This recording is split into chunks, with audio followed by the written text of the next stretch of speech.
So I just want to do a quick review on the Olight S2R Baton. I first got this light. I thought it was really awesome. It was pretty decently priced, $50, give or take around $50. I think you can find on Amazon. Might be able to get it a little bit cheaper right now. When I first got it, I was really excited about it. It had a lot of real high lumens and just looked like a really nice EDC light. I've been hearing a lot of rant and rave on YouTube and Instagram about Olight in general. So this is about my 6-month review after having this light, and I gotta say, at first I was super pleased with it. I liked it a lot, and it was hands down the brightest light I'd ever owned at the time. And I slapped an 18650 battery in it, so that way it was rechargeable. Did away with the CR123s. That way it didn't cost me a fortune to use the light. Now, I use this light every single day. I'm a tradesman and by far use this tool more than any other tool in my box.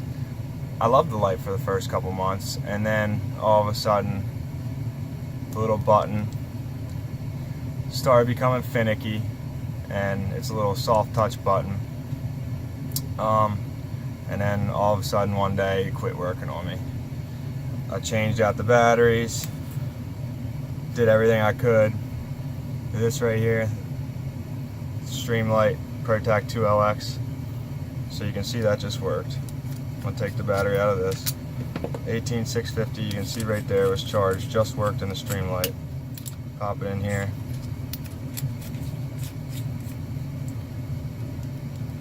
Nothing.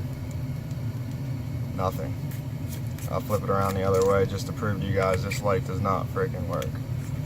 I'm really bummed about it because I did like this light a lot when I first got it. I'm very tough on gear. That's kind of my thing here. I want to make tough gear reviews so people don't have to waste their money like I have a lot of time on gear until they find something that's decent. So this was probably my favorite EDC light. It was light, small, worked great for a couple months, and high lumens. I even dropped it, a couple times, and it was fine. And then one day it just stopped working. It wasn't because of drop, it just stopped working. And I like the compact size of this the best and the high lumens, but straight up, this STREAMLIGHT has been more reliable, but it's still not my favorite light. I'm not gonna lie. Still kind of on the quest of trying to find my favorite EDC light. Like I said, I'm a tradesman and I use this stuff more than anybody. I mean, more than any tool in my box.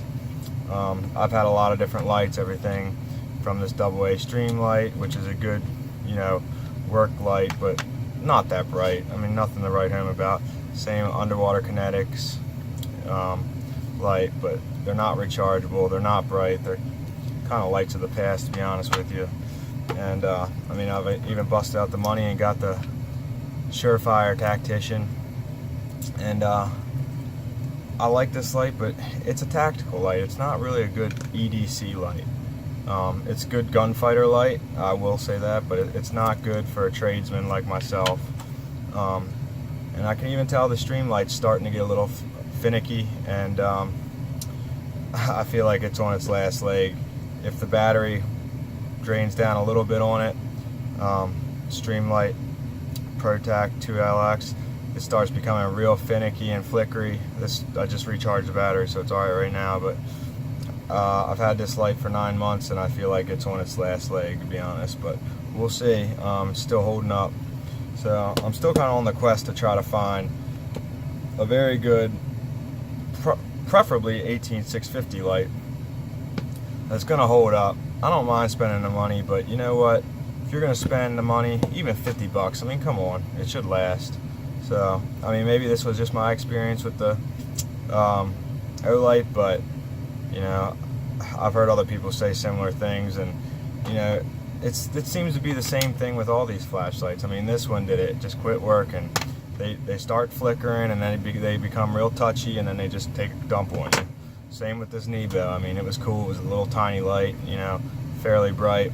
Same thing. Just one day, I get about 3 to 4 months out of them, and they just take a dump on me. Sometimes 6. That's the thing. I've gotten a good decent amount of life out of this one, but I can tell if it's going to be anything like most of these other ones, it's about ready to take a dump on me too. So just want to let you guys know. Personally, I'm not a huge fan of the Olight, even though I wanted to be. Yeah, I mean, it's a nice, fits in your hand nice, can't even hardly tell it's in your pocket, but what good is if it doesn't last? I mean, $50 is a lot of money to spend on a flashlight for it to only last a couple months. Now, somebody that's just, you know, Joe Schmo at the office, it would be a fine light for him. I'm sure it would probably last him years. But personally, me being a tradesman, being a gun shooter, and, you know, just being heavy duty and needing tough things, dropping stuff, being up in ceilings, you know, around concrete, this light, it's just not strong enough, in my opinion. I mean, you can see it's got a little bit of nicks on it and stuff, but it's just your normal wear and tear that somebody in the construction field, you know, would have due to a light. So, like I said, this is a great light, but it's still not my favorite. So we'll see what happens. I haven't found a light that I'm really in love with yet. Maybe you guys could give me some recommendations in the comments below, or, you know, see what you guys think. So this is Real Tough Gear Reviews, and that's your gear review for the week on the Olight S2R Baton.